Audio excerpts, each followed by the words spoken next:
GOAT district, you know the Pope listens. Dynasty, our religion, for the blokes missing. On all of these trades, on all of these plays, on all of these grades. By the end of the day, y'all getting played. So, what you gonna do next? Try to fill up that flex? Send the homie a text? That trash offer's the best? You try to make it complex, then they text you back. Now all of a sudden they don't make any sense.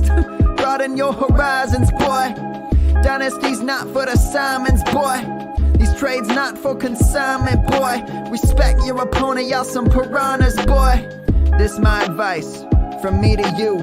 Open up your cute little podcast queue. Search up GOAT District, my dude. Pop it in your ear, man. Y'all know what to do. It's the... And I always be trading. And I always be trading. And I always be trading. Y'all try to betray them, but first you gotta bait them. Fish.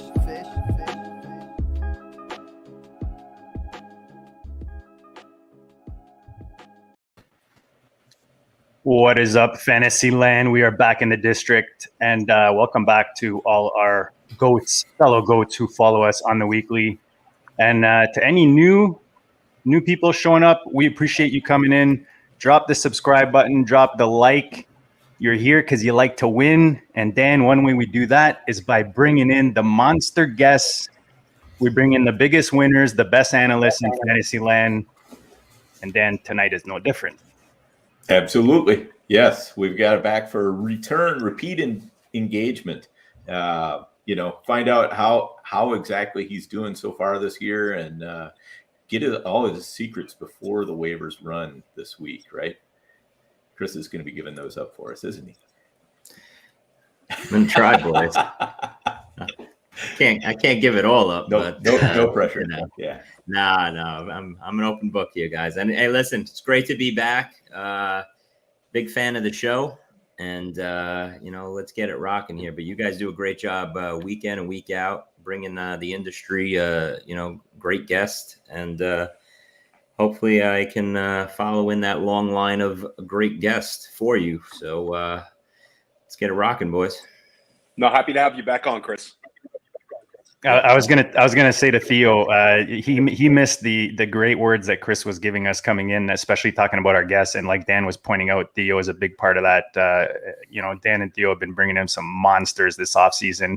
And Theo is on a roll, man. We just let him go. He just had a new name and someone even more impressive every time. And Chris, you're back for a reason. We had you in the offseason. You brought a lot of goodness, and tonight is no different. So guys, let's get into the goodness. Week 6, right? Week 6, you have a better feeling of, you should know by now, is my team a contender, or do I need to start thinking about 2022 and beyond? So Chris, I'll go to you first. And for those who don't know, NFFC Hall of Famer right here, writer for The Athletic, just a monster in the high stakes games as well. After 5 weeks, Chris, give us an idea. How are your teams doing? How's the portfolio performing so far? Yeah, guys, it's a little bit of an up and down. Across the board, I wish I was a little higher. Just battling some injuries to some early round draft picks, trying to overcome that. Middle of the pack, I'd say most leagues have some up top, some down low, and the rest in the middle. So it's a little scattered all around. I wish it was consistently up top, but got to be honest, it's it's been a roller coaster for the first 5 weeks. I'll say that much. You already got some hero throwing in the Robbie Anderson. Should we drop him? Sabotage drop. Hey, Robbie Anderson's is a big part of my roller coaster start. So, right, he was there. He was somebody I was definitely heavily invested in, and his butt is planted firmly on my bench right now. But we'll get to Robbie, I think, a little bit later too. Tough name. Yeah, this will be like a good group therapy, like Robbie Anderson therapy session for all of us. I'll lead the session. The only place I have Robbie Anderson is the team I own with Dan. I think we have one share, right, Dan? In is it P&V? I've only talked to you into one share of Robbie Anderson. That's it, man. That's all I got, brother. DJ Moore and Terrence Marshall or bust, basically on with when it comes to those receivers with Darnold.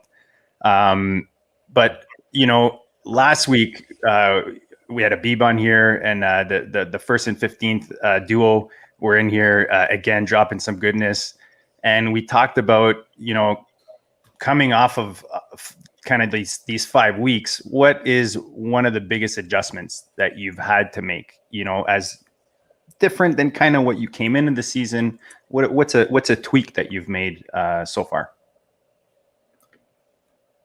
Well, I'll jump in there. I know one of them is I really thought that we were going to get some good volume out of Seattle's offense, and so I was jumping in heavily, and their pace is just terrible. And that's really bringing everything down. And of course, with Russell Wilson getting hurt too, that's just going to make it all the worse. So, Tyler Lockett, DJ Metcalf, even Chris Carson. I mean, the whole Seattle offense has just not been what we were hoping for. And so one of the things adjustments I've had to make is just kind of trying to find other alternatives, when you're counting on those being key pieces for your team. Yeah, I mean, as for me, you say, Dan, Seattle's hurting you, but right off the bat, I was heavily invested in Jerry Jeudy this year. Oh, yeah. He's on, I want to say 75% of my teams across the board. So, boom, week 1 starts off, and, he makes it barely through a couple quarters, and all of a sudden I lost my 4th round draft pick that I moved up in a lot of my high stakes draft to get my hands on him. And, you guys know when we went live in the main events those last 2 weeks, wide receivers were flying up the board.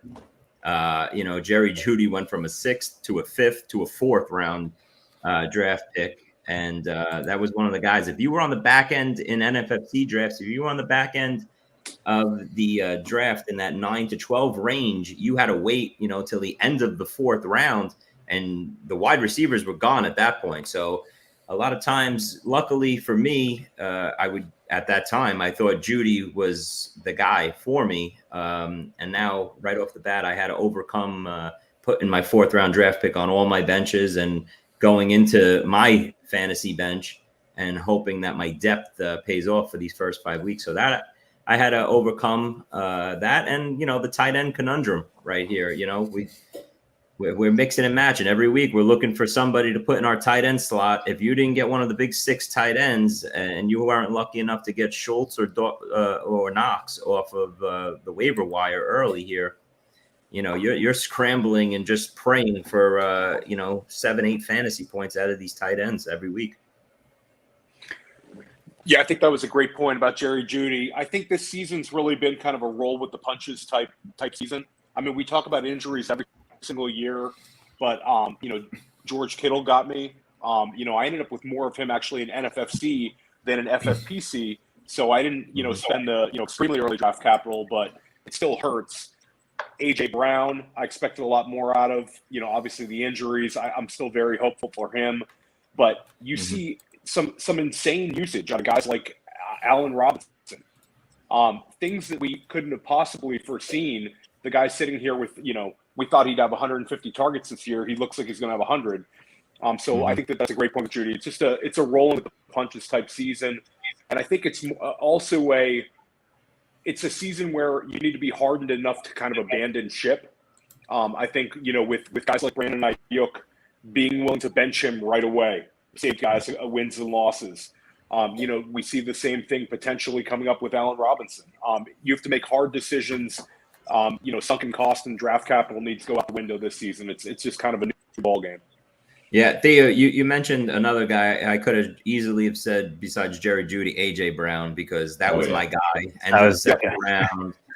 I mean, my 2 heavily most owned players maybe were AJ Brown and Jerry Jeudy at the wide receiver position early on in draft. So I'm trying to overcome that. Hopefully we get Jeudy back in the next couple of weeks. He's supposed to be, supposedly ahead of his timetable, looking good. I'm not expecting him until week 8. If I get him back week 8, if you would have told me that in week 1, hey, he'll be there for you and looking good in week 8, I'll sign up right off the bat. As for AJ Brown, I had a talk with a friend about AJ Brown, trying to talk him off the cliff. I'm not worried about AJ Brown. AJ Brown's numbers are going to be there. The kid's a complete freak. Has it been the perfect first 5 weeks if you drafted AJ Brown? Absolutely not. It's been a horror show for all of us. We had to eat that 0 when he got the hamstring injury early in the first quarter of a game. Those are always the worst. I know. I'm sure all you 3 guys have tried to, have dealt with those this year also. It seems like so many players are leaving early in games that have been in my fantasy lineup, and those 0s and 1s and 2s are tough to overcome. On a weekly basis when guys are leaving you. I can deal with an injury, but at least get me 3/4 of production in or something before you leave. Don't give me the first minute of the game injury and leave me with 0s, because it's a trickle-down effect. If you have that one player, I'm pretty much heavily owned on the same group of players. So when you take a 0 or a couple points from one player, it's affecting 7, 8, 12 teams straight down the line, and that's tough. Yeah, Absolutely. for sure. And I think that was a great call with AJ Brown turning around. This past week, he was still, coming off the injury. He still gets the most targets on the team, albeit 5. But I think the narrative for AJ would be a little different right now if he would have simply got in the end zone. He took that hard hit right at the goal line. If he would have just got in there, I think people would have been a little more fired up. But I think he's the kind of guy that Abib last week brought up a great point about how this year maybe is the year where a team that starts slow can turn it around, especially even in the high-stakes leagues. And AJ seems like the kind of guy who could reel off, a few 25-point weeks in a row and really get right. Yeah, no doubt about it. Guys, how are you with the AJ Brown, Terry McLaurin, and Justin Jefferson? How did you guys have those 3 at that end of the second round when they were all paired together? Did you guys have Jefferson ahead of AJ Brown or the other way around? AJ ahead. I think all 3 of us had AJ ahead. No. Yeah, I had AJ ahead, but I did take Jefferson and McLaurin in some places too. Either just because that's what fell to me, or just to kind of diversify out. Same tier, right? Similar tier, so you can mix them up easily, especially in those best balls. Absolutely. I ended up AJ for me. By the time we were drafting the high stakes leagues, I was so overweight on him with the early drafts that we pivoted a little bit. Dan and I on a team we split have Justin Jefferson in a main event FFPC league. But yeah, I ended up with some AJ Brown, and I wish I had more Terry McLaurin. He looks like an absolute star right now. And it wasn't so much that I didn't like Terry. It was I preferred CeeDee Lamb to him slightly, and a couple other guys like that. So I have a lot of Terry McLaurin in Dynasty, but when it comes to redraft, man, I wish I had a lot more. He looks just awesome. But I think at the end of the day, all 3 of those guys are going to produce. Right now, we might say, Justin Jefferson, Terry McLaurin ahead, but a couple weeks from now, like we talked about, AJ might be right there. Yeah, and the Titans are going to be playing Buffalo and Kansas City their next 2 games, so hopefully that's going to force them into passing a little bit more and make AJ Brown a bigger part of the game plan. So I'm all about that. Yeah, his time's coming. His time is coming. Yeah. It's all about differentiating, right? You talk about Ayuk, and then you talk about AJ Brown. Who's the big buy, who's the screaming buy, and who's maybe in a redraft. You start reconsidering even leaving space for on your bench in some cases. So I think AJ Brown is a screaming buy. What do you guys think about Ayuk? Is he in Dynasty a good buy right now? With I feel like his price can't get any lower, but is this just a falling knife type of situation?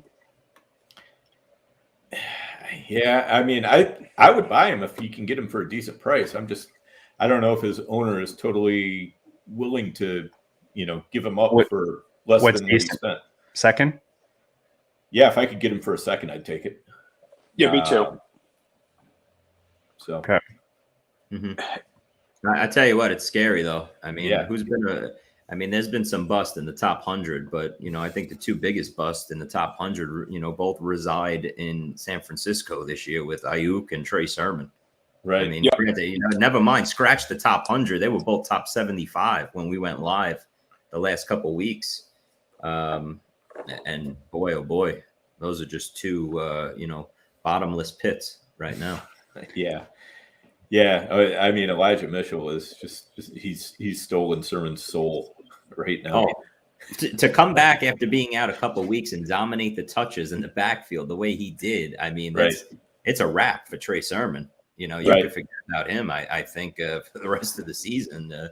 And guys, does it not just prove once again in those cloudy backfields? Guys, just take the cheapest guy. Why spend up so much? You know, once in a while, if you're doing big volume, you want to mix it up, but we see it every year, man, in these type of backfields. We saw it in New England for years. You take the cheapest guy in the draft, and it usually pays off. And Elijah Mitchell, especially in those dynasty rookie drafts, I mean, he was free, literally free.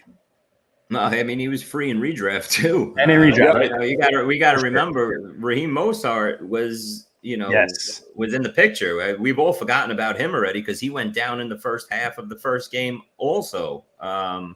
Sorry if that noise just came in there, but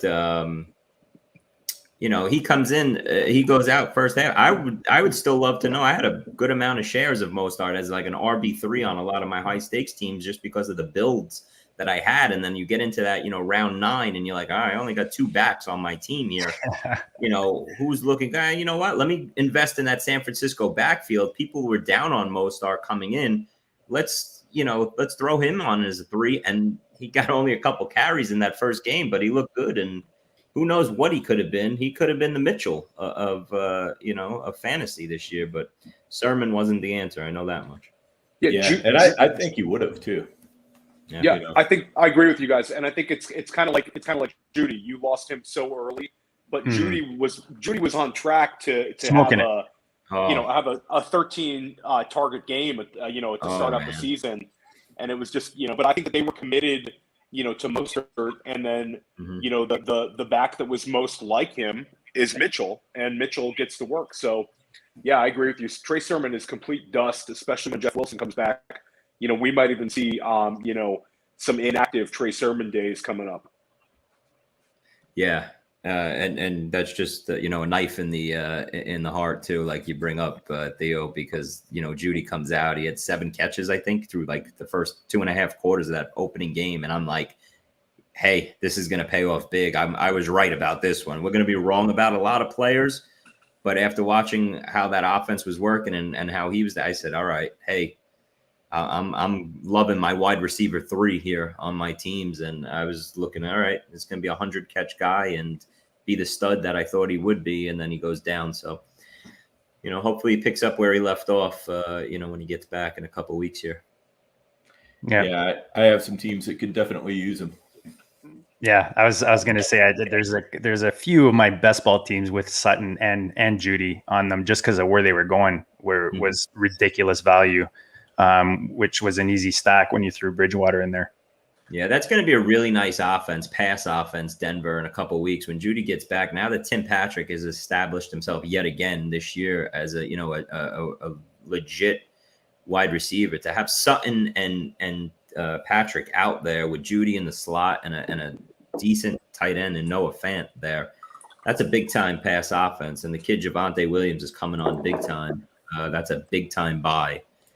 For me in trading leagues to try and get him for the second half of the season. I completely agree. He looks just awesome. Dan before the season made a great call that he thought that Javonte Williams was going to be an absolute star. It was one of Dan's bold calls towards the end of the summer. I think he liked him more than any other rookie backs long term, and he certainly looks like that. Every time he touches the ball, it looks like he's going to house it. I think that offense is definitely trending up. And this week they could potentially put a number on Las Vegas. Yeah, when they move Gordon out of town after this year, I think Williams will be a top 25, top 30 overall pick in redraft next year, going into next season. He's the real deal. Yep, for sure. Mm-hmm. Yeah, and I think just going back to the San Francisco backfield, what's going to be a little bit interesting there is just we saw how many carries that Trey Lance got, and if Garoppolo is back in as the starting quarterback, those carries are going to have to go somewhere. So that's a good point.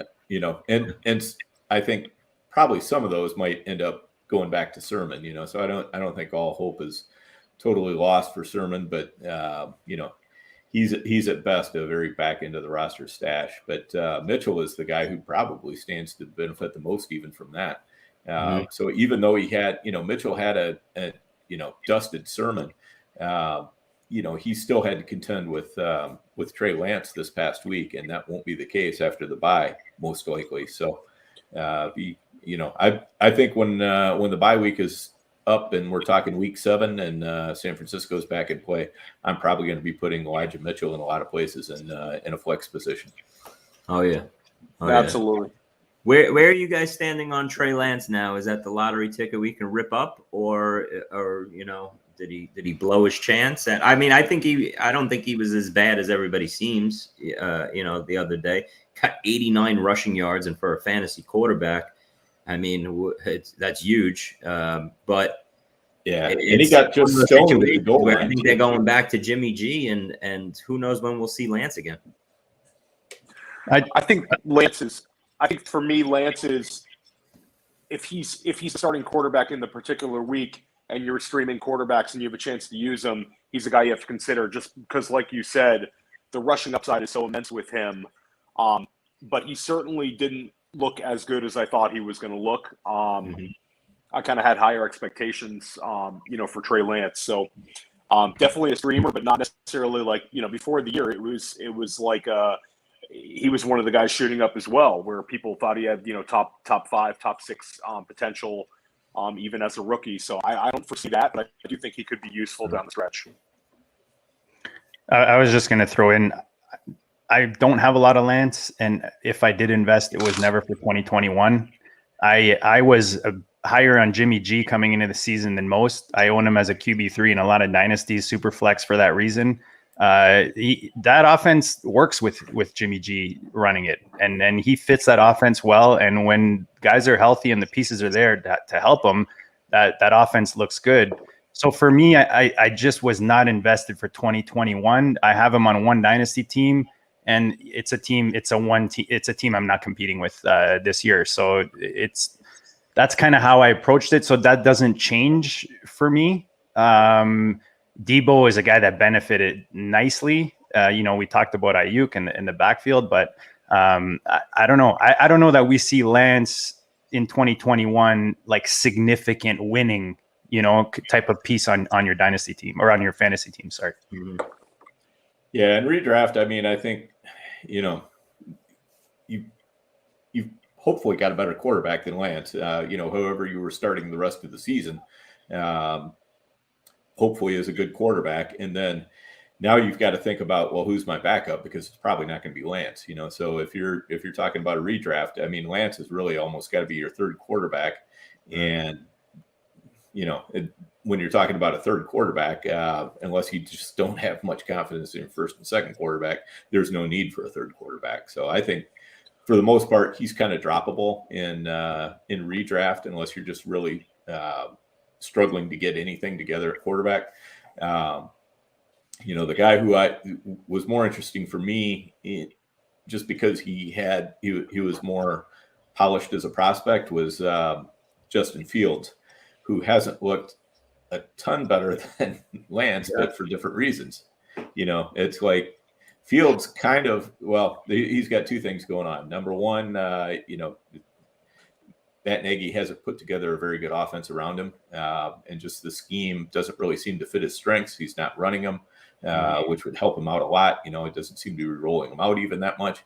And, the other thing is Justin Fields' clock in his head is more like, I don't know what it is. It's like it's an hourglass at least.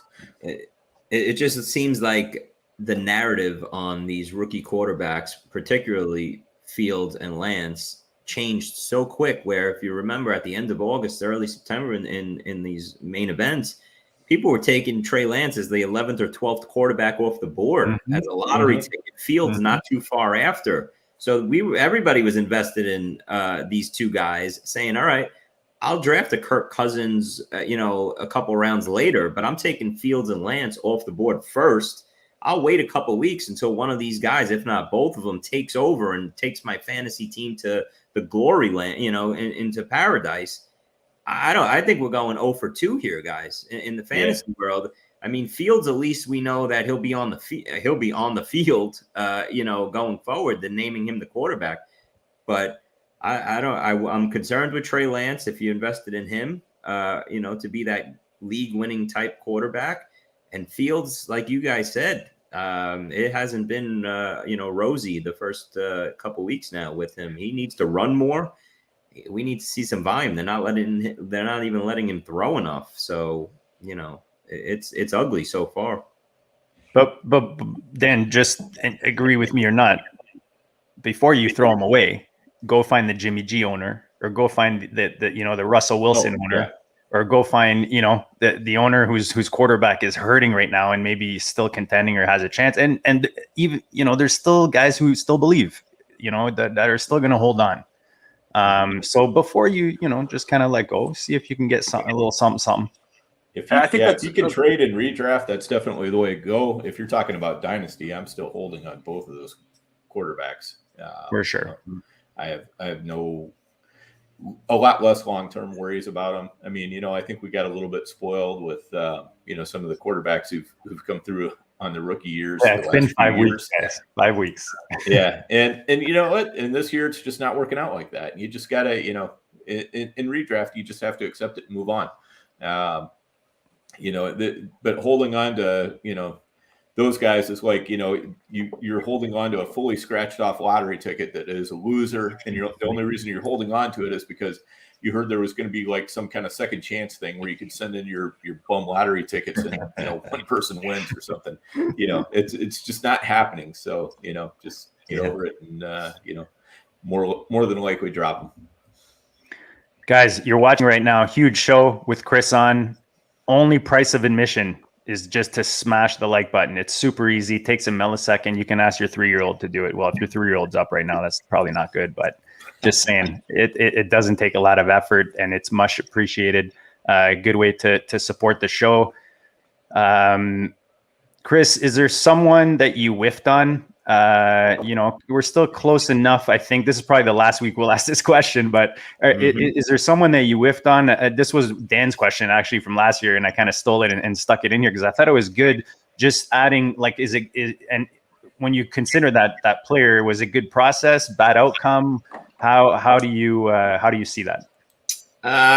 When I think of players so far through 5 weeks that I whiffed on, the two biggest names that come to mind for me is one guy that I own a ton of and one guy I own none of, and they're both regrets for me. Let's start with the guy we talked about at the top of the show, Robbie Anderson. 6th round Robbie Anderson was an auto for me. And you can look at it two ways. I had 3 guys that were my receiver. Yeah, exactly. I had 3 guys at the wide receiver position. That was always my pick. If you look straight across my board, 6th round pick was Antonio Brown, Tyler Boyd, and Robbie Anderson.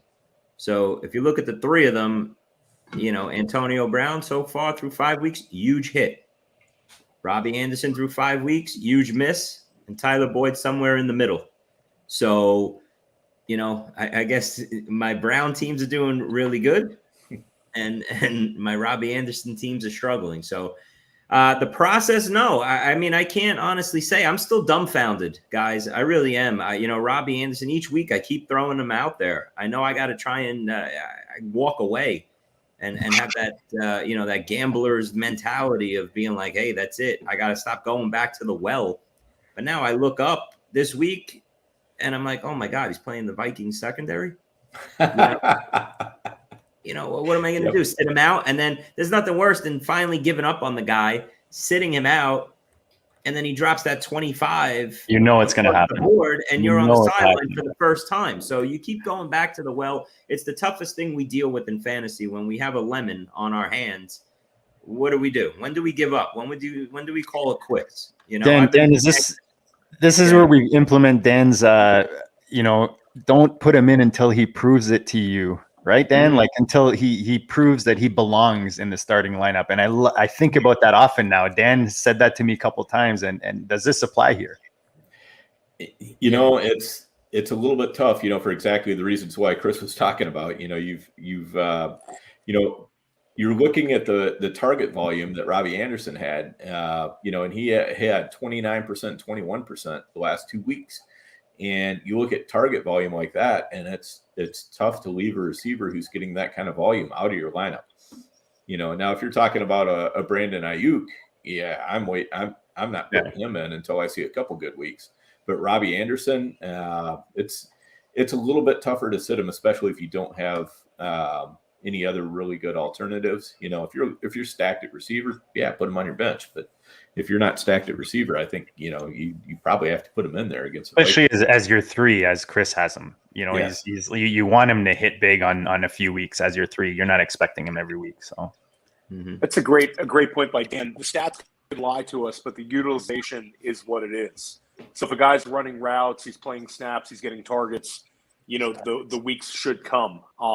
And I think it's important this year for people to look at those sort of things. I mean, the Robert Woods hysteria was kind of put to bed, pretty quickly with his last game. And I think it was people kind of knew that was coming with the utilization.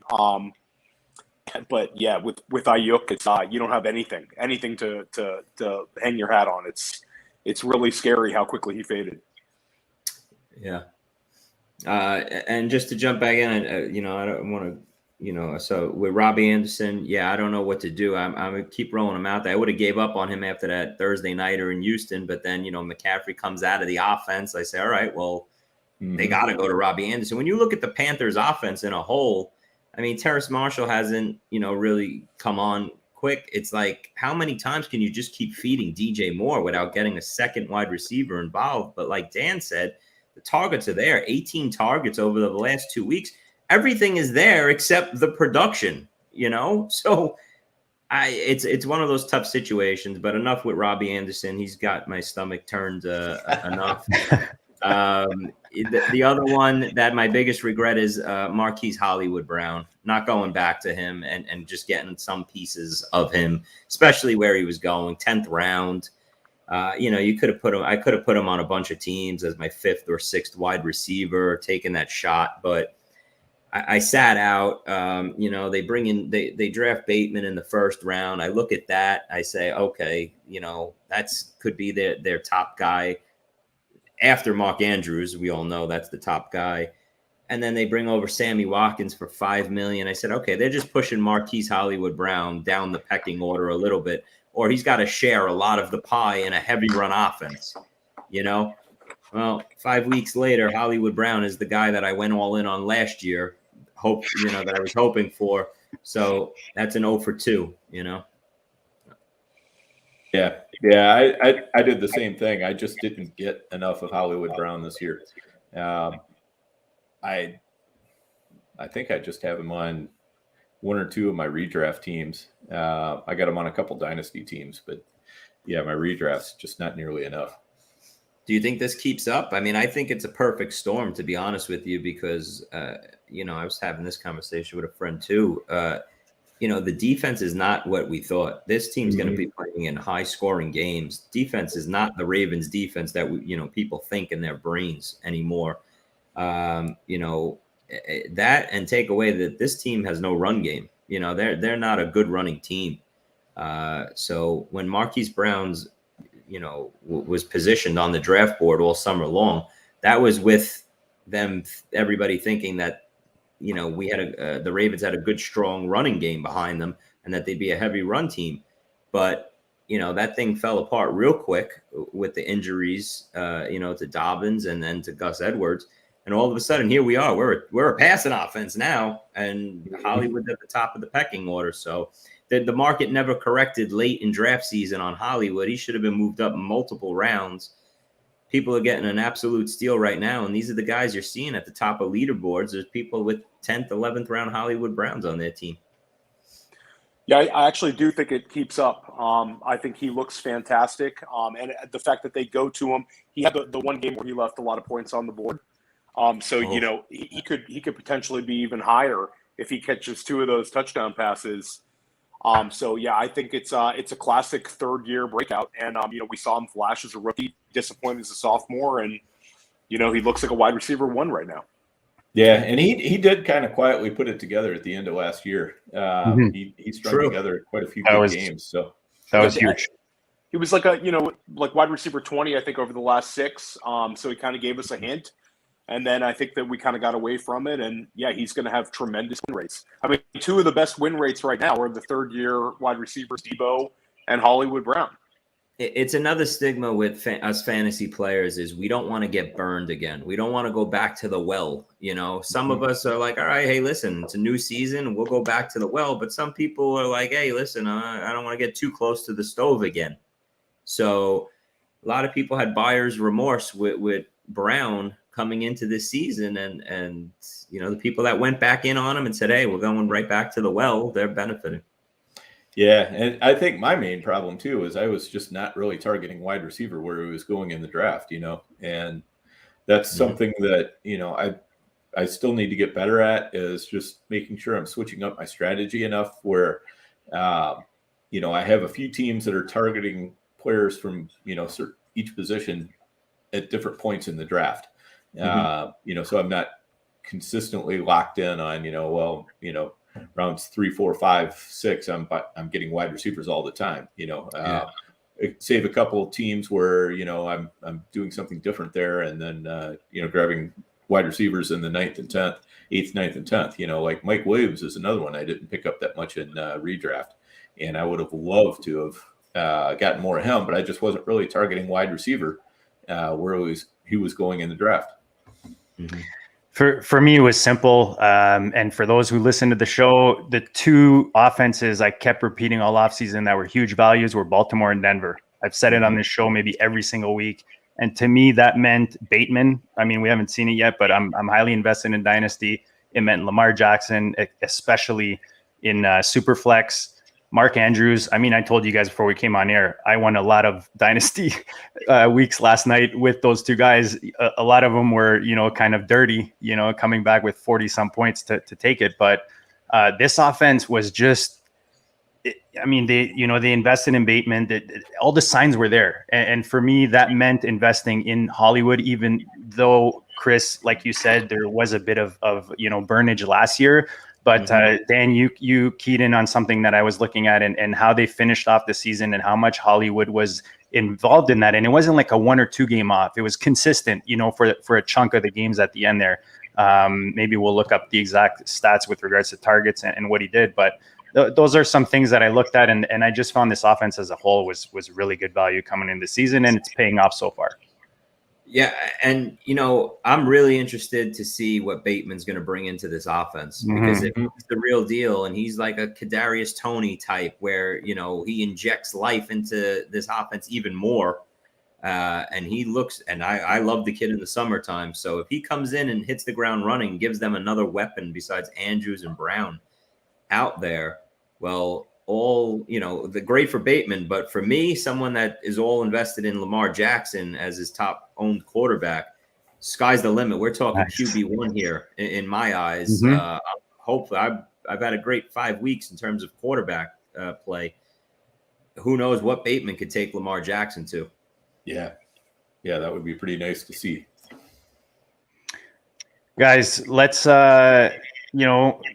look forward now a bit. We've talked about what's happened in the first 5 weeks. Let's look forward now. Chris, I'll come back to you. Who's someone that's, you know, looking forward that you're kind of lining up? I know, you know, as we were prepping for this show, the Colts offense is looking pretty nice in the next few weeks. Is there an individual player or a player or two that you like that maybe our audience can go out there and whether it's trade for or pick up or whatever it is to maybe soup up for the next few weeks? JD took the words right out of my mouth because number one on my list is Michael Pittman. And I'm a heavily owned Michael Pittman owner.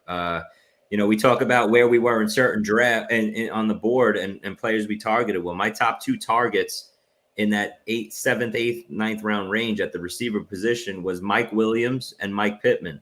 Nice. And Williams, we all know what he's doing.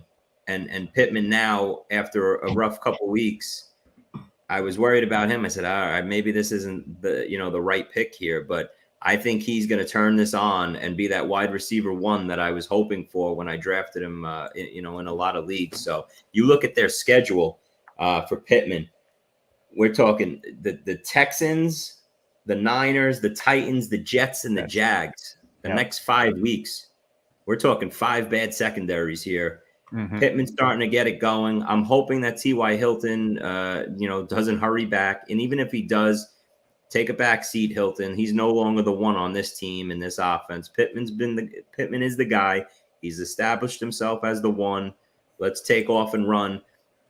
And you want to talk indie offense, I'd be buying all the Jonathan Taylor shares going forward. I know some people will Too fight late. back on Too that late. one. Yeah, that's true. Maybe. Here's my thought process with the Colts backfield. People say, all right, Taylor only got 52% of the work last night in that backfield, and we saw way too much Marlon Mack than we were hoping for.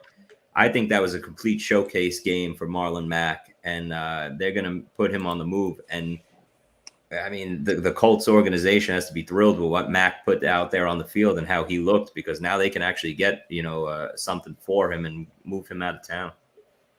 For sure. And guys, I don't mean to interrupt this. I know I want Theo and Dan, but we asked the people to bring the questions tonight, and the chat is live. We're just rolling, man. This is one of these where we've barely touched the show sheet even, because it's the goodness is just flowing. But we're gonna hit some questions as we go here, just so we don't get too far behind. If that's cool with you guys. So our buddy Shrikant is asking, Hunter Henry, RSJ, Ingram, Darnold are available in waivers. Which do you target dropping? Conklin? Question mark. He only has $13 left in FOB, 1 PPR. Chris, I'll go to you first. All right, so I don't know if my answer is going to be what everyone else is, but I am very, very high on Dan Arnold going forward for this Jags offense. And some people might look at the four names that he's got here and have Arnold as their 4. I have no argument too if Hunter Henry is the choice here. He's looking like a top 10 tight end and the top guy for the Patriots over Jonnu Smith, who's been a complete bust. But for me, I just see second half of the year in this Jags offense, Dan Arnold playing a huge role, and I picked him up for a couple bucks across the board in a lot of my leagues. So I can only advise the same for our friend here. Yeah, and I'm gonna go right along with that. I think Arnold is definitely the one to target. The nice thing is we've got 4 options here, and they all have something to recommend them.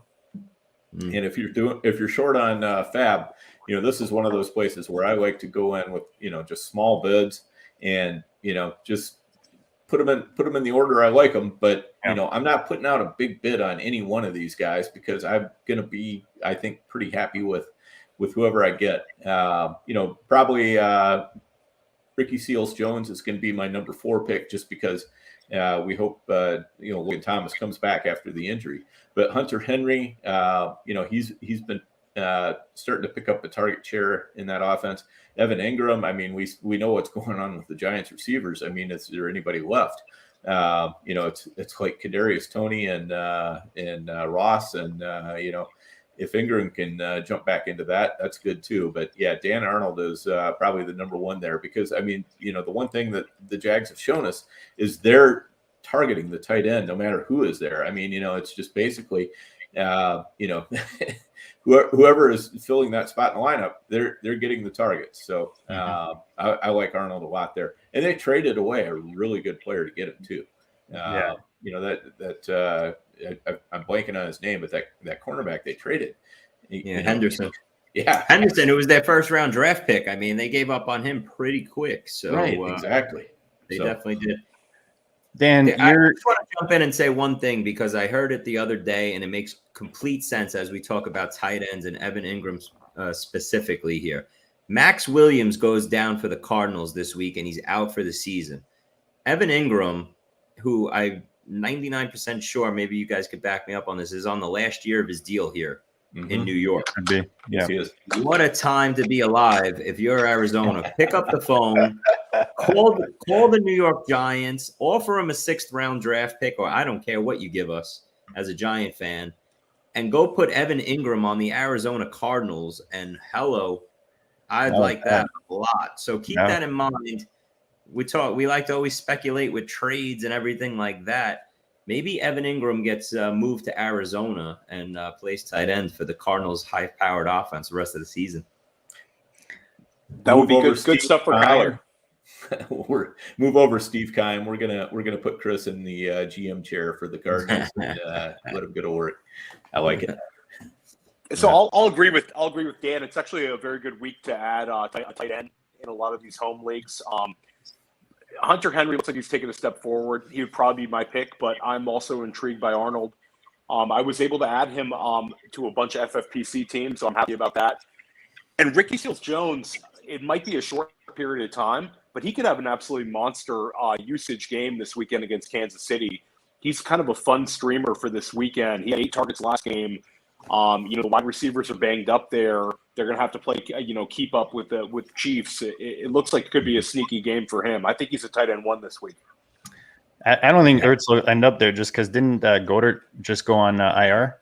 Yeah, and terrible timing too. I mean, with Tampa Bay coming to town in their secondary, which Goddard would have probably, this had 7 for 70 and a touchdown written all over Dallas Goedert this week. But unfortunately, we got to hit the wire.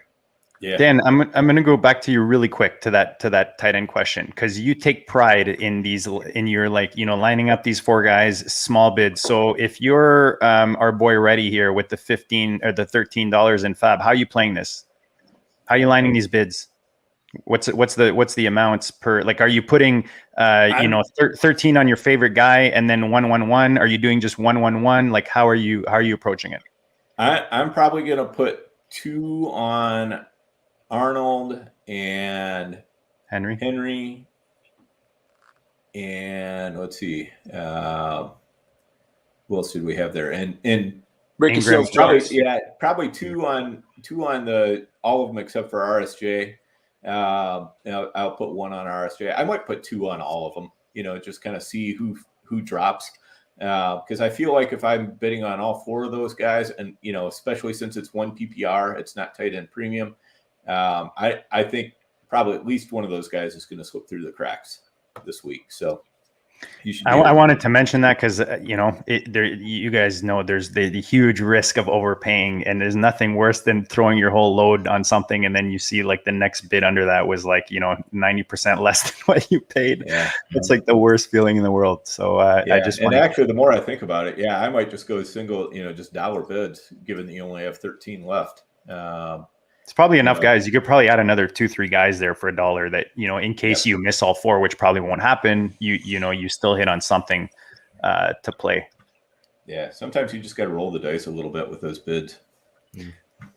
Thanks for the question, guys. Keep them coming. We will keep throwing them in here as we go. Smash the subscribe and the like, guys. Share it if you can. Not your league mates, obviously, because we're here to help you win. And all we do is help you win, obviously, on the weekly. But anyone else, friends and family, get that share button going. But anyone to add, guys, just looking ahead. I know we talked about Chris touched looking at schedule with the Colts and obviously coming off this week. Theo, do you have someone that you're kind of you're liking for the next few weeks?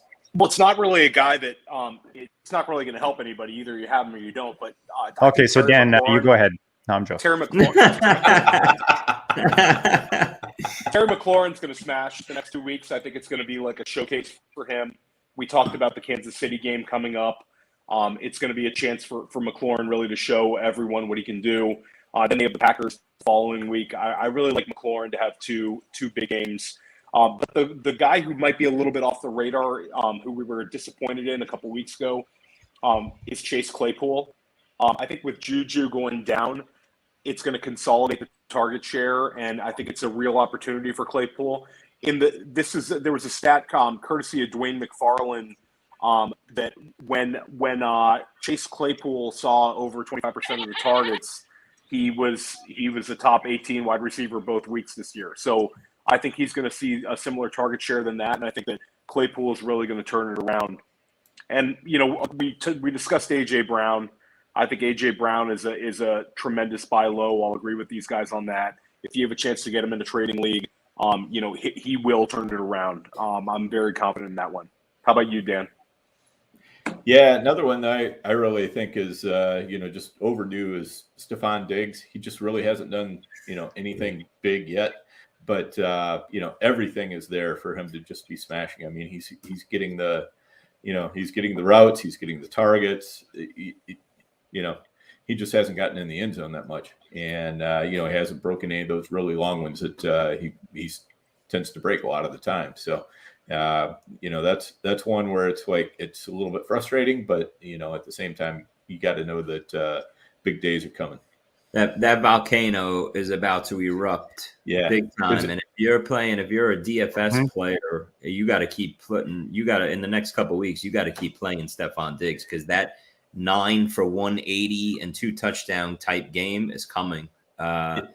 Because it's 5 weeks overdue already, in my opinion. And sure, he's getting Emmanuel Sanders and Dawson Knox involved in this offense to take the attention off of Diggs, which will probably help that Bills offense in the long run early on in the season. But now that those two guys are established as nice partners in the offense for Diggs, it's back to feeding the big dog, in these next couple weeks. So Diggs is about to explode. I just want to throw in real quick the Rams offense and the Bengals offense. These next 4 or 5 weeks, great matchups for both of them. Probably my 2 favorite offenses to invest in coming into the season. Look for all systems go. I think Stafford's a top 5 quarterback rest of the season. Yeah, and just one more thought on Diggs. As somebody who watched him in Minnesota for years, he's gonna be a squeaky wheel soon if he doesn't start getting and meltdown is coming. Dan, what you're saying, the meltdown on the sideline is coming, and along with Diggs, get ready for the OBJ meltdown on the sidelines, probably coming to a weekend near you real soon, because that's about to go down also. Yeah. Well, you got to think in the number one offense scoring wise that Diggs wants to be the spotlight, Right. And I mean, you think he's matured, and now that he's gone to Buffalo, he doesn't mind. They brought in Samuel, and they're spreading the wealth a bit. But I agree, man. Dan always stealing my guy. Diggs was my guy. I think is a good buy because he's put in like double digits, good enough numbers, but like more wide receiver 2-ish numbers. So it's frustrating, you hope that the one owner that has him is like a bit frustrated enough for you to go and have a little buy window. To get yourself a legit wide receiver 1 in an amazing offense. Who's someone that's making you nervous right now, Chris? When you're setting your lineup, someone you came into the season you were super high on, now you're maybe your hand's shaking a bit when you're about to click the submit lineup button. Well, a couple guys that I think I'm a little worried about right now putting in my lineup that I have a bunch of shares of are TJ Hawkinson and Tyler Lockett. Now with the Russell Wilson injury, I don't know what's ahead for Tyler Lockett. It was looking like wide receiver, 1 season for Tyler Lockett. He would finish as a top 12 guy. Now with Geno Smith at the helm for the, foreseeable future, I guess we have to bump him down to about a wide receiver 3 territory. I really don't know what's ahead for Lockett here. So I am worried about him. I have to play him. I have to put him out there unless I have a really deep wide receiver unit. But he takes a big hit. And Hawkinson, after the first 2 weeks, I thought, hey, I got a guy that's going to make a run at Waller and Kelsey. And it's fallen. The wheels have fallen off. I don't know if it's the knee issue that he's dealing with, if he's just fighting through it and we have to eat this. But, he's not joining that elite group, after the first 2 weeks anymore. And, I got to throw out Allen Robinson's name. I was not high on Allen Robinson coming into the year, but I did, as we all do, wind up with some shares because you're in the middle of the 3rd round and, you a couple of receivers that you have, ahead of him come off the board and he's sitting there and you say, all right, you know what? Listen, good old reliable, safe Allen Robinson. I may not be in love with him this year, but he's still going to be, still give me the production. I keep rolling him out there, but oh boy, this has been a mess as well. So I don't know what we do with A-Rob going, forward. Yeah, A-Rob is one that would concern me almost the most. I talked about him a little earlier in the show, but it's shocking the style of, like Dan talked about, the style of football Chicago's playing right now. It's like 1970s football. And Allen Robinson's just not seeing the targets. It's a really, really hard guy. And the other guy for me would be Miles Sanders. He fell into that dead zone, but he looks like he could be dust by the end of the year. I'm impressed by Gainwell. I think that the natural move for the coaching staff will be finding more touches for Gainwell, who looks like he has a little more juice. He's a different kind of back than Sanders, but I have worries about Miles Sanders. He's already not producing, and I could see the usage going down a little bit. But Theo, what are they doing there in Philly? They don't run the ball at all. I've never seen an NFL team not run the ball, like, ever. It's unbelievable. And I like Miles Sanders. I luckily bailed on him this draft season, and I don't have any of them, but it's ugly there, and they just don't run the ball. So unless he becomes like this PPR JD McKissick type monster where he's catching 6-7 balls every week, I don't know. What do you do with him, Theo? Do you put him in your lineup still? I think that it depends on your roster construction, but he's a hard guy to play even as your RB2, even as a flex. Right now, you can't really, like you said, you can't trust the usage. And I do think, the offense is not running the ball, but I think that's Sanders is certainly not showing the coaching staff that he deserves to, a bunch of carries either. So I think a little bit falls on Sanders, and I think a little bit might be the Sirianni, that's not his guy. So, I was hopeful that, a guy that got two running backs produced last year, like Taylor and Hines, would have had big time production for Sanders. I know a lot of sharp people were on Sanders, certainly heavier than I am. But it's just pretty shocking to me. What do you think, Dan? Yeah, it's hard to put him in lineups right now for sure. And it's frustrating because he has really, anytime he's been fed the ball, he's done pretty well. When you see him not performing, he's just not getting the ball for the most part. And that's what's going on this year. And, I think, some of it is just the nature of the offense, and some of it, can be the game scripts that find themselves in. It can be a little bit of an issue too, but I don't really see that changing too much, so I got to see something else. Sanders is one of those guys that, if I've got a better option or even a similar option, I'm probably going to put that other option in there and just wait and kind of see what happens with Sanders, kind of put him on notice, I guess, a little bit on my teams and see what happens. It's just so tough because, you spend a 4th or 5th round draft pick on Miles Sanders where he was falling in that dead zone, and the running back landscape is just so poor and so bad that it's tough. If you were a heavy wide receiver team, you needed that Miles Sanders pick to work out. Mm-hmm. Guys, you really couldn't get much after the 100th pick in the draft off the board at the running back position. It's not like there were a bunch of big hits. So you have to rely on your early round, mid-round picks. And that running back dead zone was exactly that, a dead zone for these running backs so far for 5 weeks. Yes. The running back landscape is just so ugly, and it's just getting worse and worse and worse as the weeks go on, especially with injuries. Yeah, Mixon is my guy here, is somebody that I'm having a tough time putting in lineups right now. Just because of he's hurt. I mean, last week I didn't put him in my lineups at all, even though I knew he was active. I just didn't like the situation. If you put him in, you got bailed out by that touchdown, which was nice. And, but I still felt like I made the right decision not putting him in. He only played 18 snaps, and I'm a heavy Mixon owner, so I had a tough decision to make this weekend as well. But here's what confused me, Dan, and guys, you tell me, how good did he look on the touchdown run? Mm-hmm. Unbelievable cutback, looked as good as he ever did. Well, if you could look that good on that touchdown run, well, how about some more snaps and touches and carries? Like, what are we doing here? It's either you're good or you're not. So let's see this week. He's got another great matchup with Detroit, but the Mixon season has to start picking up going forward for sure. It really does. I mean, it's just frustrating how they're using P. Ryan and even Evans a little bit, to steal all the receiving work.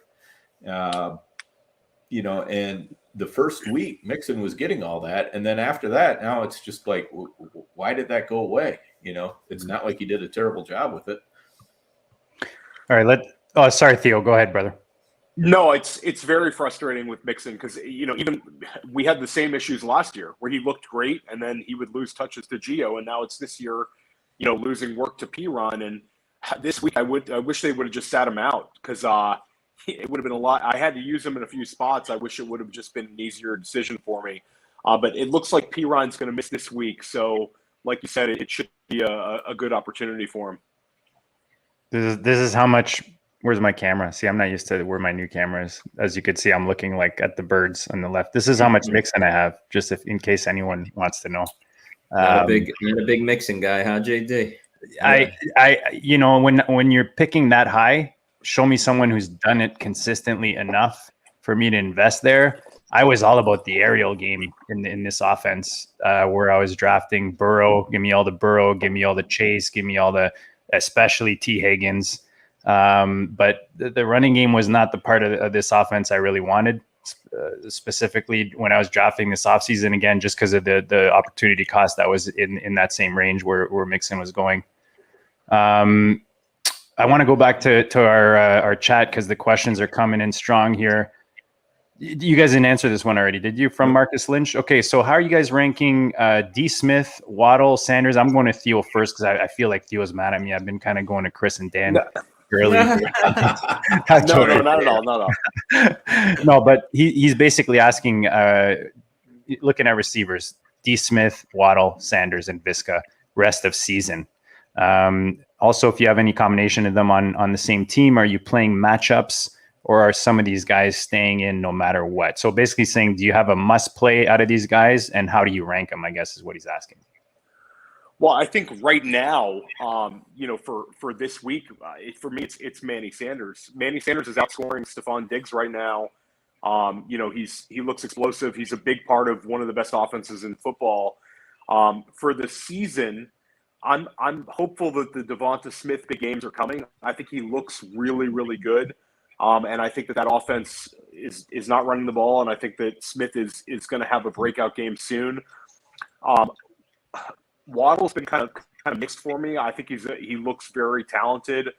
He left points on the board last weekend, and then they do this.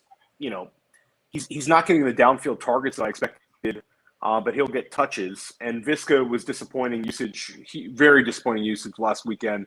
I'm not sure what the coaching staff is doing with him. So I'll say, if of all these guys, I'd probably like to have Smith for the season, but Sanders definitely for the next few weeks. Dan, how do you feel about it?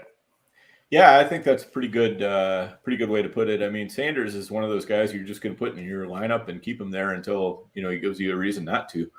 And I totally agree with Theo. Devonta Smith is getting a ton of volume. There's been some plays that have been just so close, to breaking a big long reception for a touchdown or just a big long reception.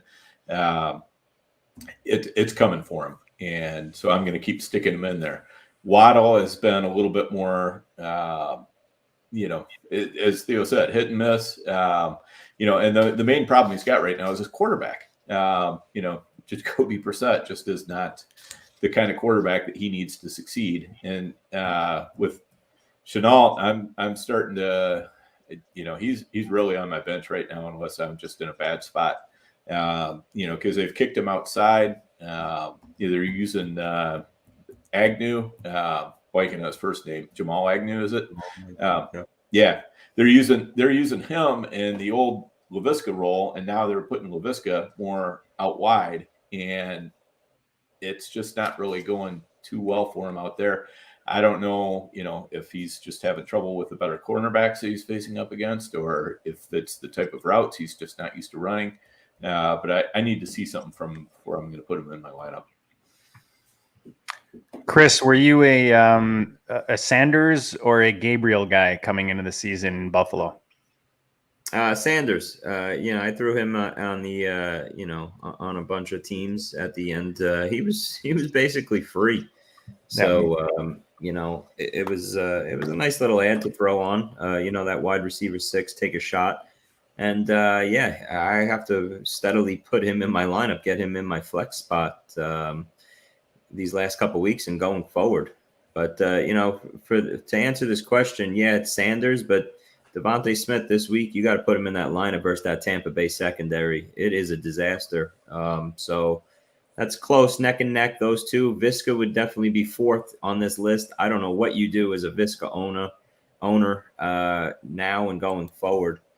That's a tough situation. I know he's burned a lot of people across this industry because if you guys remember, he was one of the hottest names in drafts. People couldn't move him up fast enough in the high stakes market.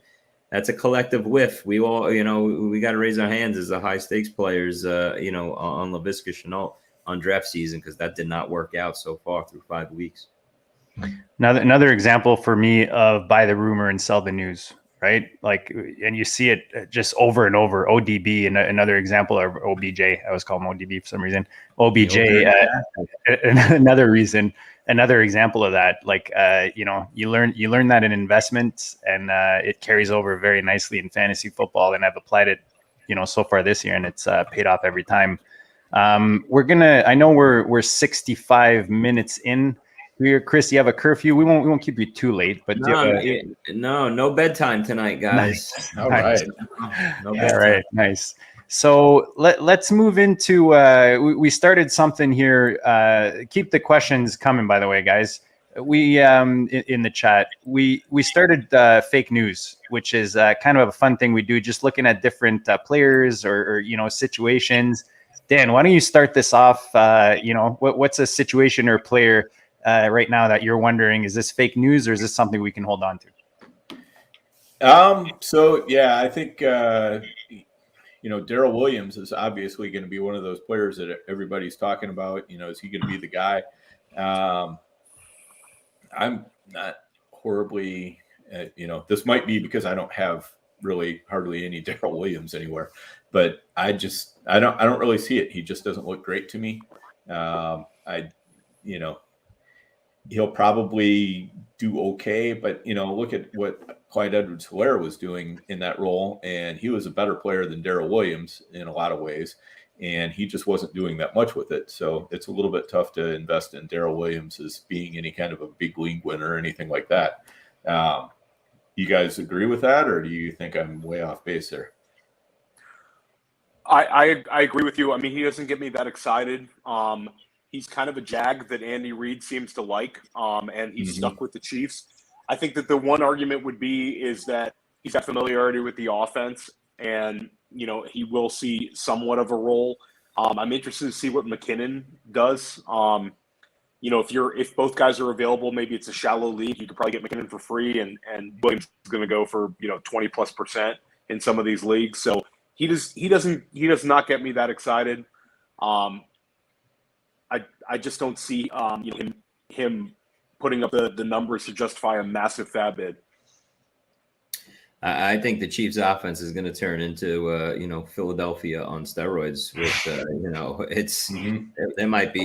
it might be less than 5 carries a game. For the Chiefs, it just might be Mahomes in the shotgun and let it fly, and beat people like that. But on the flip side, I'll say this, exactly what I said earlier. The running back landscape is so bad that if you look down at your bench and Daryl Williams is sitting there, hey, it's time to flex him. I think, get 12 PPR points, let him catch 4 balls for 40 yards. Maybe he falls in the end zone too on the 1-yard line. He'll be out there. I think McKinnon will play the third down role. And if you get the Chiefs running back who's going to play 70% of the snaps or something like that, if you can put them out there, absolutely. Hey, we do it. We do it at the wide receiver position on the same team for McCole Hardman. Everybody keeps going back to the well going, hey, he's on the Chiefs. He's a third option in the pass game. It's going to happen sooner or later. Well, here's the running back version, Daryl Williams. I think we got to play him this week. Not us, right, Dan? We learned we learned Hardman the hard way last year. We just don't even go near him anymore. I don't even have any Hardman. It's beautiful.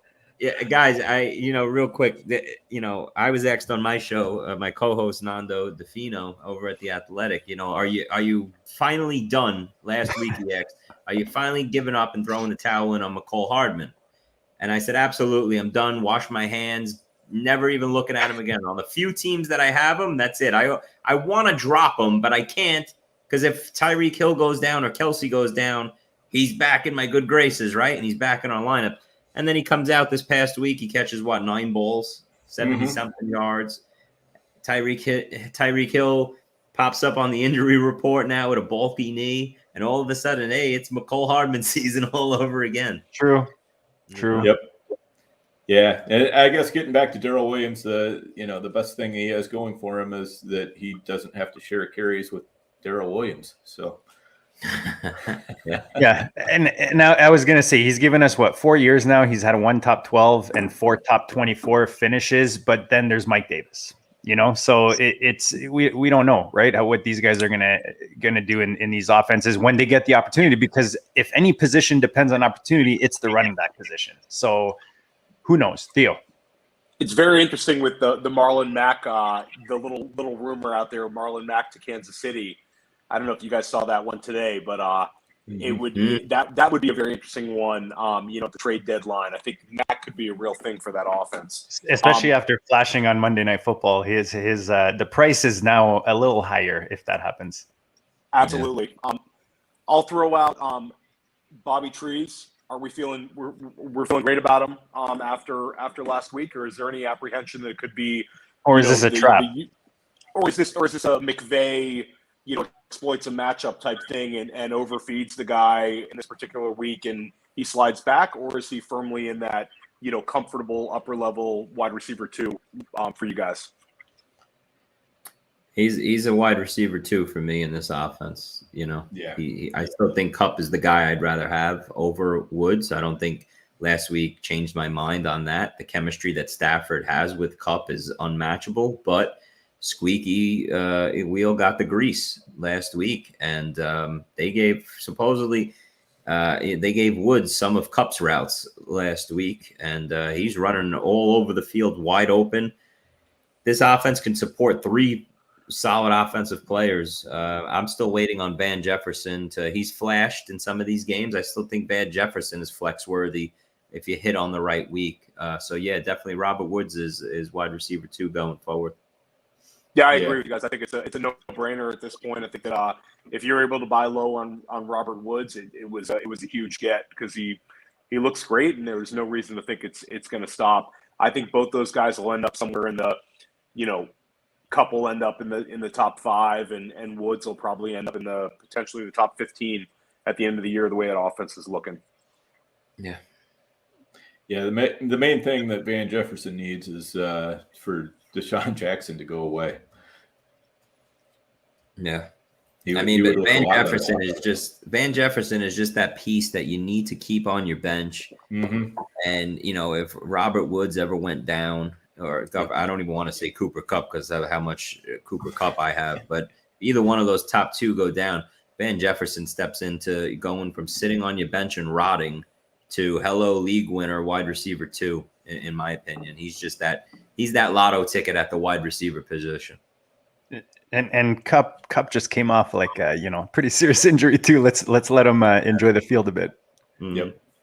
Let's go back to our questions, guys. Hero non-zero, because I've said it on here. Rondell Moore, my number 1 owned piece on the FFPC, and obviously Dan and Theo, big fans of Rondell Moore. He's a brand GOAT District rookie, especially. So why don't we just do a quick feeler around the board here on where we are in Rondell Moore? Because we saw big flash, then we saw no flash. Now people are wondering, what do we do? Whether it's this season moving forward. Obviously dynasty is a little different, I would imagine, but I don't think there's that much concern there. But guys, how do we feel about Rondell Moore rest of season? Dan? Yeah, probably the Max Williams injury is going to work out to his advantage. We don't like to see players get injured, but I think that's only going to help more. And just getting more experience. He's still doing things like, he runs out of bounds and then comes back in, or, he just, he's had some issues where he's just not quite there, but he's got flashes as well. I think the worst thing he's got going for him is he's just not a great run blocker, and the Cardinals do look for their wide receivers to run block. So he's going to be a little bit more of a gadget player, I think, still all throughout this year. But if they can consistently find him touches, I mean, he's a guy that can do a lot with them. Yeah, I think that they'll be in 4 wide a little more now, and I think that Rondell, I mean, he looks tremendous. When he gets an opportunity to flash, he's just such a talented player.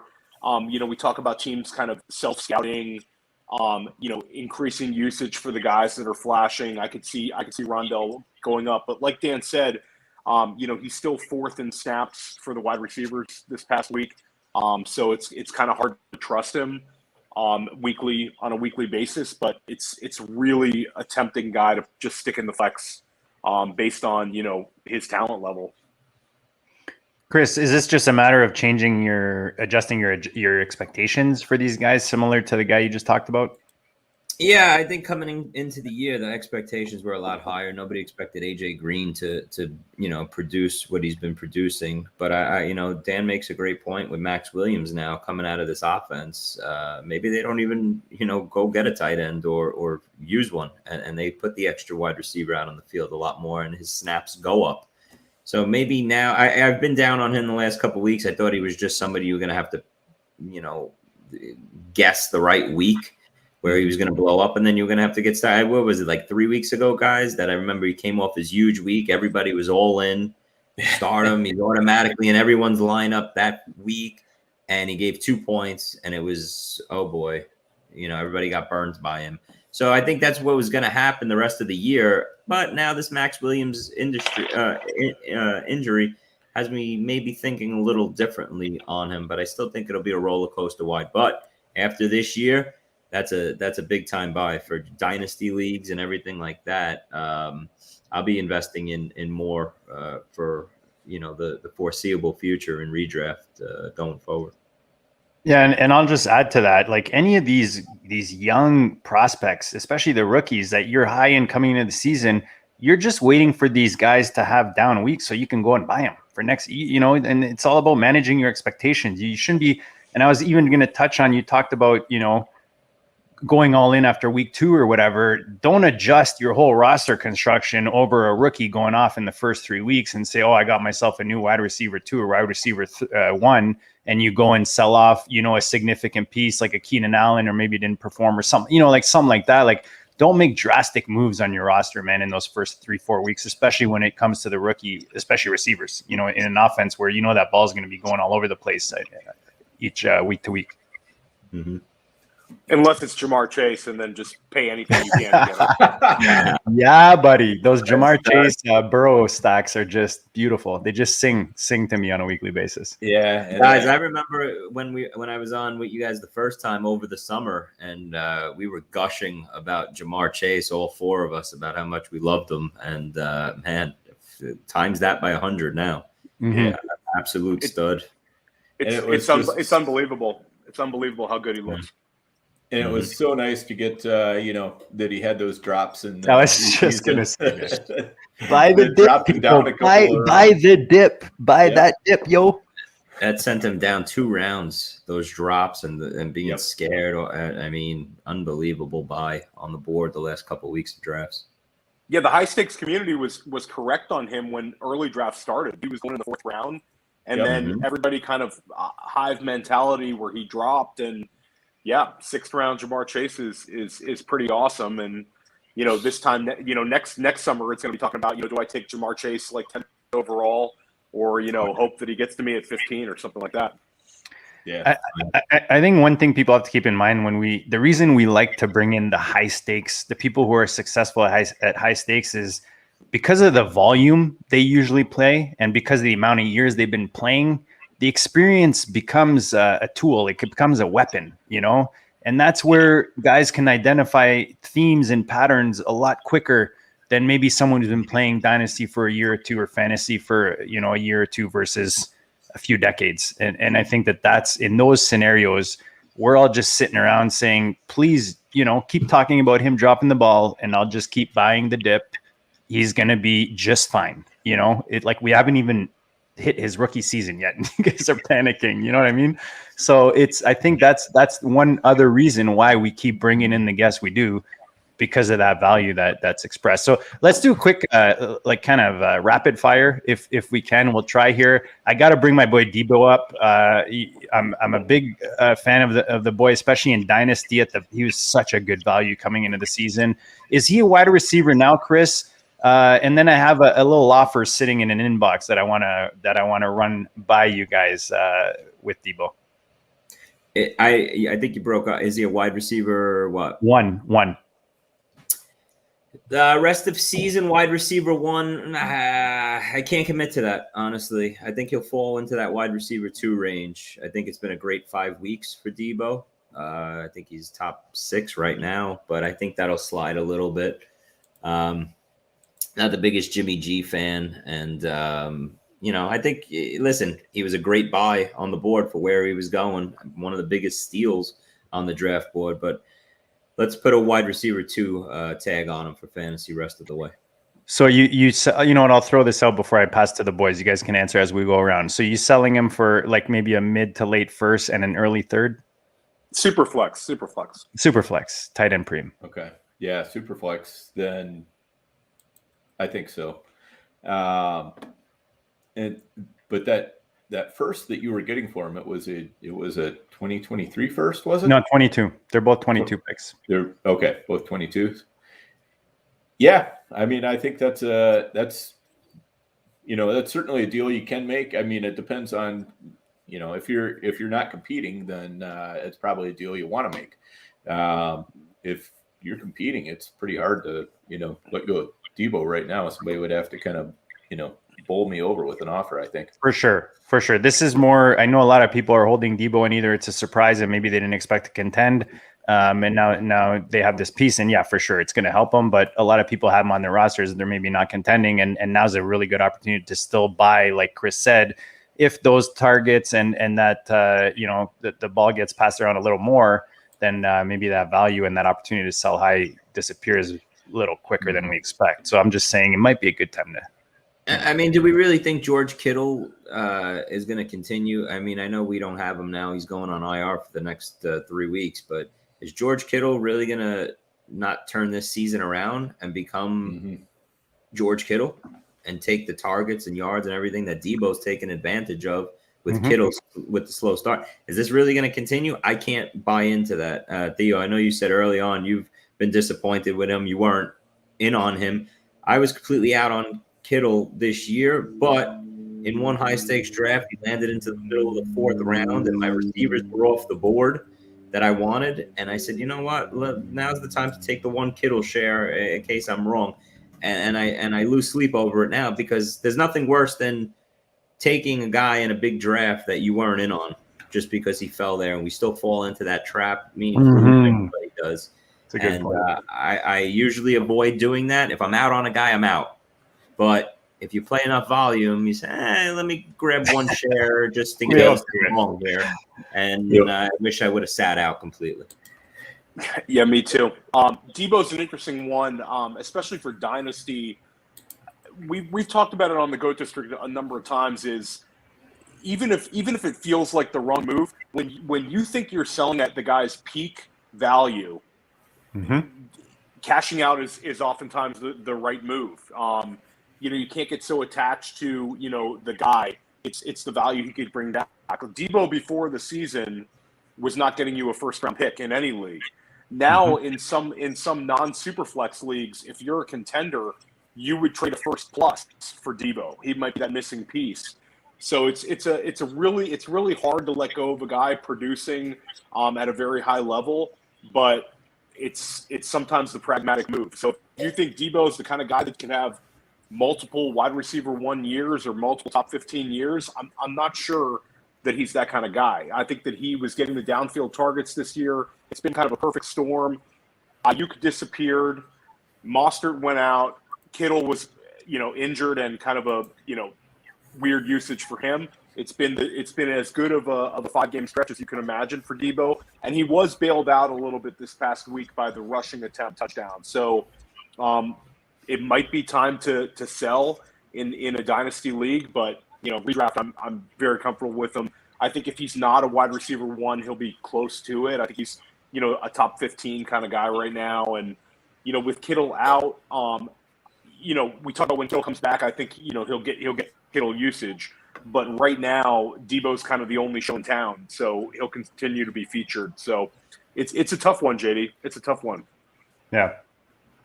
All right, guys. We got 3 names left on the fake news segment. So what I'm going to do is I'm going to throw one at each of you as we close this out.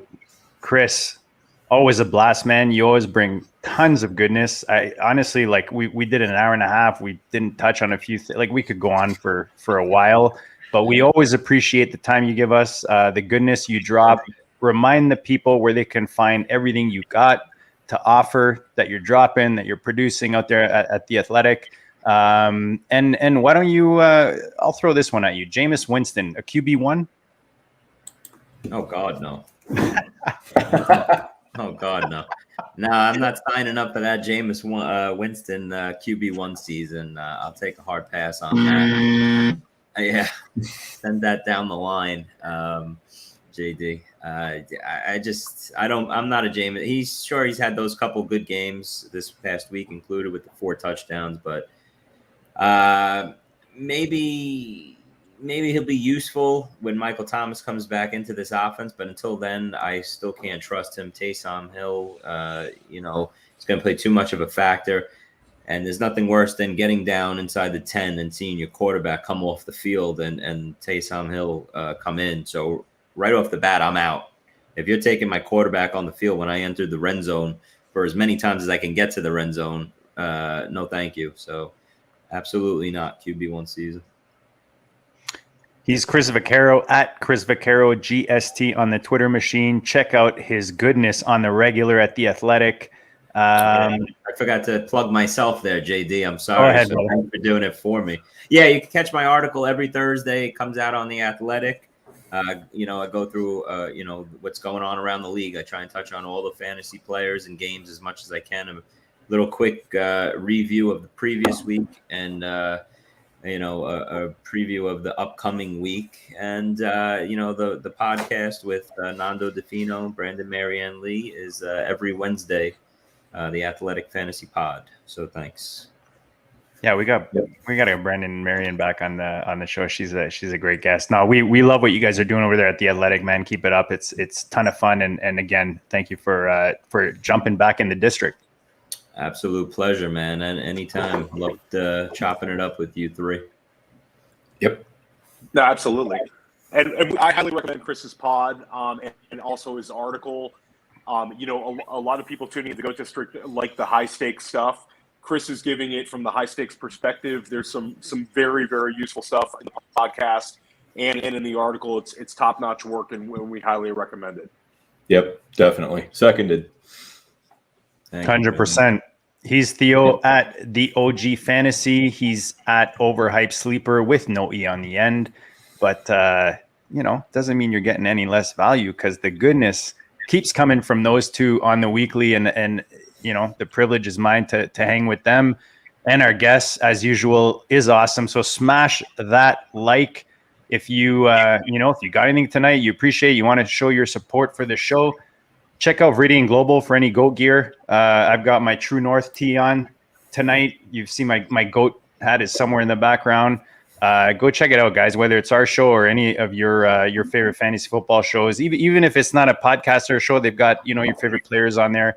They got a bunch of good stuff, Will and Mark over there at Viridian Global. So go check them out. And myffpc.com, guys. As usual, we talk high stakes because that's a place we play is the FFPC. That's where all the goodness is. That's where you can win 6 digits and make your wife or girlfriend love fantasy football as much as you do by winning it.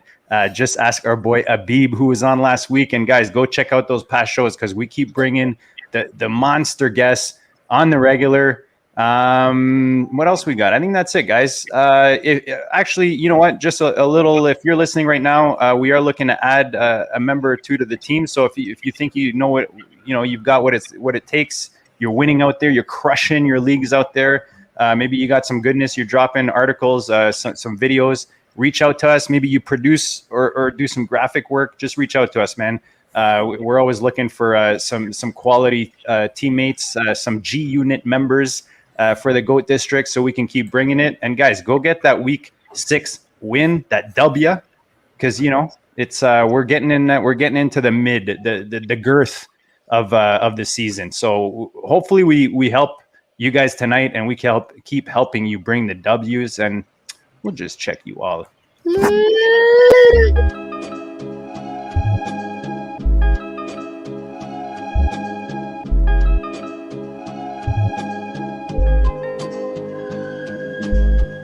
GOAT District, the Pope listens. Dynasty, our religion, for the blokes missing. On all of these trades, on all of these plays, on all of these grades. By the end of the day, y'all getting played. So, what you gonna do next? Try to fill up that flex? Send the homie a text? That trash offer's the best? You try to make it complex, then they text you back. Now all of a sudden, they don't make any sense. Broaden your horizons, boy.